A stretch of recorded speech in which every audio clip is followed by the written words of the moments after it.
Bonjour tout le monde, ici Danica, votre infirmière praticienne.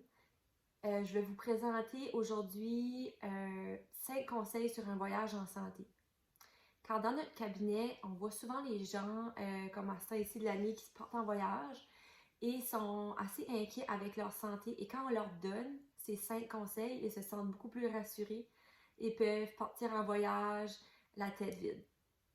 D'abord, permettez-moi de me présenter. Mon nom est Danica Gautreau. Je suis infirmière praticienne et propriétaire de Medicalux, une clinique de soins médicaux privés et de soins médicaux esthétiques qui est physiquement localisée à Dieppe et à Carleton, au Nouveau-Brunswick. Puis aussi, on offre des soins virtuels pour les gens qui ne sont pas physiquement dans la région. Notre mission est de vous aider à prendre en charge votre propre santé en vous offrant des soins médico-esthétiques et médico-privés de luxe, abordables et disponibles rapidement. Puis, on dessert aussi des plus grandes, des compagnies les plus puissantes au Nouveau-Brunswick. Donc, commençons avec les 5 conseils pour un voyage en santé. Le premier conseil que je pourrais vous recommander est de vous assurer que votre carnet de vaccination est à jour. Pourquoi? Parce que dans les Pays-Bas, par exemple, il peut y avoir certaines maladies qui sont comme endémiques. Par exemple, un vaccin qui est fréquemment recommandé, c'est le vaccin contre l'hépatite A et l'hépatite B. L'hépatite A, c'est une maladie du foie qui peut être, vous pouvez l'attraper en mangeant des aliments qui sont affectés ou en buvant de l'eau qui est infectée également. Donc, c'est pas juste quelque chose qui se donne de personne en personne. Ce vaccin-là peut vous protéger d'être gravement malade. Ça, c'est juste un exemple, mais dépendamment de la région où vous allez, il y a certains vaccins qui seront recommandés. Les cliniques de vaccins voyage peuvent aussi vous donner beaucoup de différents conseils par rapport à ça. Un deuxième conseil que je peux vous recommander, c'est de vous préparer une petite trousse de premiers soins. Par exemple, si vous vous blessez, vous avez quelque chose de recours ou même quelques médicaments en vente libre qui sont disponibles qui pourraient vous aider. Comme un exemple serait l'Imodium, qui était un médicament pour protéger contre la diarrhée. Il faut faire quand même attention avec ce médicament parce que si on en prend trop, ça peut faire l'effet contraire. Mais donc, faites sûr de lire les informations et de consulter votre pourvoyeur de soins de santé primaire pour plus de conseils à ce niveau-là. Un autre médicament, par exemple, pourrait être le Gravol pour les gens qui ont le mal de mer et des choses comme ça. Des Tylenol, des Advil, des choses comme ça. Mon troisième conseil serait de vous assurer d'apporter une bonne crème solaire et un bon insectifuge.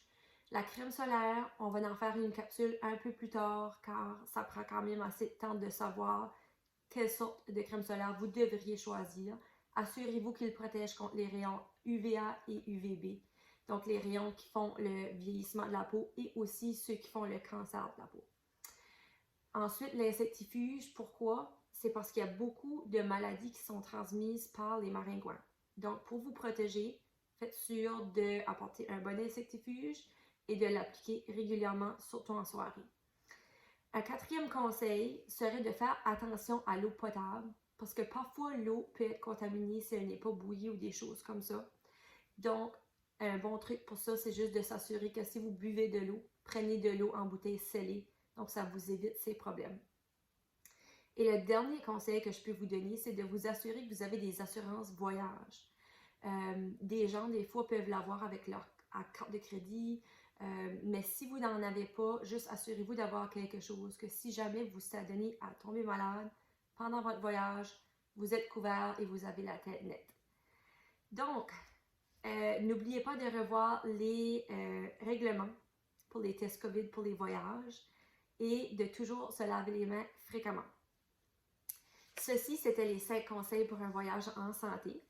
On espère que c'était de valeur pour vous. J'aurais une petite question à vous demander. Si ça ne vous dérange pas, d'écrire dans les commentaires c'est quel conseil qui vous aura le plus aidé pour votre voyage ou pour des voyages futurs. Et puis, encore de façon plus importante, si vous connaissez quelqu'un qui part en voyage bientôt et que ses conseils pourraient les aider. S'il vous plaît, partagez cette vidéo avec eux.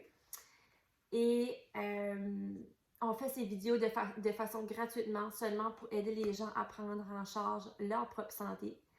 Si jamais que vous avez besoin d'aide avec ceci, vous avez besoin d'aide à mettre votre carnet de vaccination à jour, sentez-vous à l'aise de prendre un rendez-vous à notre clinique Medicalux, soit en personne à Dieppe ou Carleton, ou même de façon virtuelle. On pourra vous aider avec ceci. Notre numéro de téléphone est le 506-377-4780 et notre site web pour plus d'informations est le www.medicalux.ca. Donc sur ce, c'était Danica Gautreau, votre infirmière praticienne, et je vous souhaite une super belle journée. Bonjour!